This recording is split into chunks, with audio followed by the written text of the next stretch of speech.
मैं के Padmesh institute of वैदिक साइंसेस की ओर से आपको नमस्कार करता हूँ। दैविक, दैहिक और भौतिक संताप जब भी धरती पर बढ़ता है तो उन संतापों को समाप्त करने के लिए, क्षीण करने के लिए भगवान विष्णु प्रकट होते हैं और उनका आना इन संतापों से मुक्त करने का एक सबसे बड़ा साधन होता है। धरती के किसी भी कोने पर जब ये संताप बढ़ता है, चाहे वो दैविक हो, चाहे दैहिक हो, चाहे भौतिक हो, तो उसका निराकरण करने के लिए आते हैं भगवान विष्णु। ऐसा नहीं है कि कलयुग में ये संताप अधिक बढ़ा है।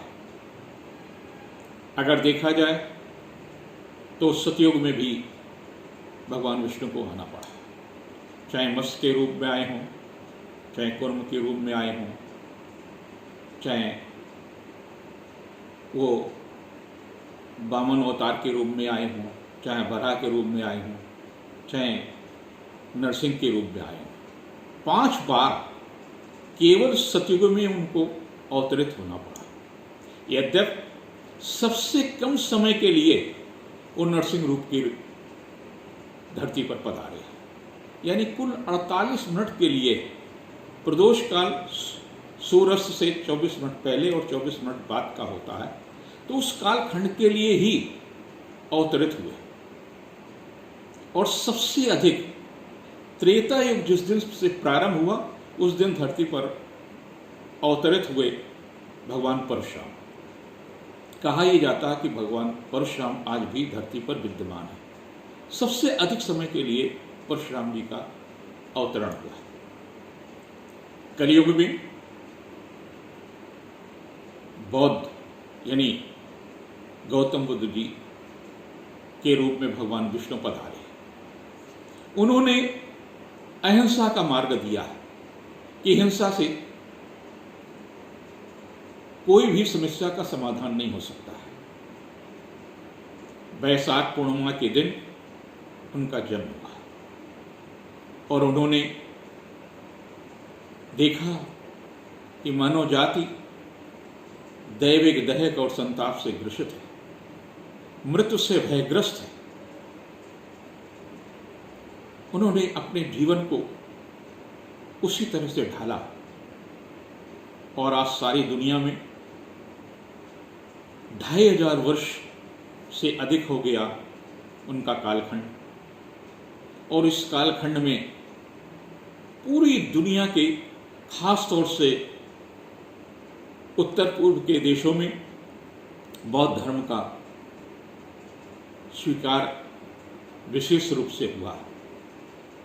भारत में भी उनके बहुत अनुयायी हैं। ऐसे भगवान विष्णु के अवतार को हम बार बार प्रणाम करते हैं।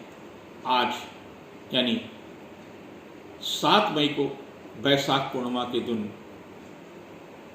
कलयुग में आज से 2500 वर्ष से अधिक समय पूर्व वो अवतरित हुए।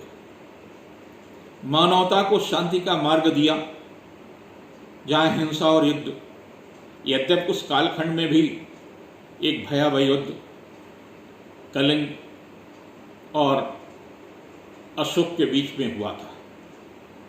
सम्राट अशोक ने बौद्ध धर्म स्वीकार करके दुनिया के तमाम देशों में बौद्ध धर्म का प्रचार किया। आज भी लाखों की संख्या में उनके अनुयायी हैं।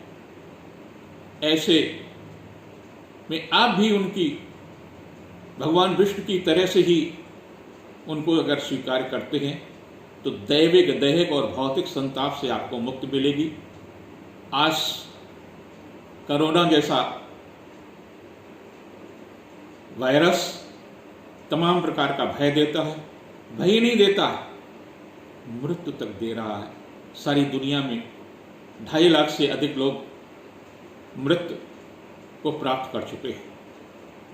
ऐसे में आपको भगवान बुद्ध की जीवन के साथ में उनके चित्र को, उनकी मूर्ति को आज आप कर सकते हैं तो उत्तर पूर्व की दिशा में लगाएं, पीले वस्त्र के नीचे एक पाटा रख दें और उस पर उनकी मूर्ति को रखें और नियमित रूप से अगर आप उनका पूजन करते हैं तो आप दैविक दैहिक संतापों से मुक्त होंगे।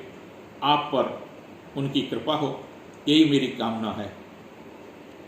दर्शकों की बहुत मांग है कि साप्ताहिक राशिफल यूँ तो हम www.padmeshji.com में देते ही, लेकिन इस रविवार से आपको साप्ताहिक राशिफल भी एस्ट्रो पद्मेश जी पर देंगे। आपकी मांग को हम अवश्य पूरा करेंगे। नमस्कार।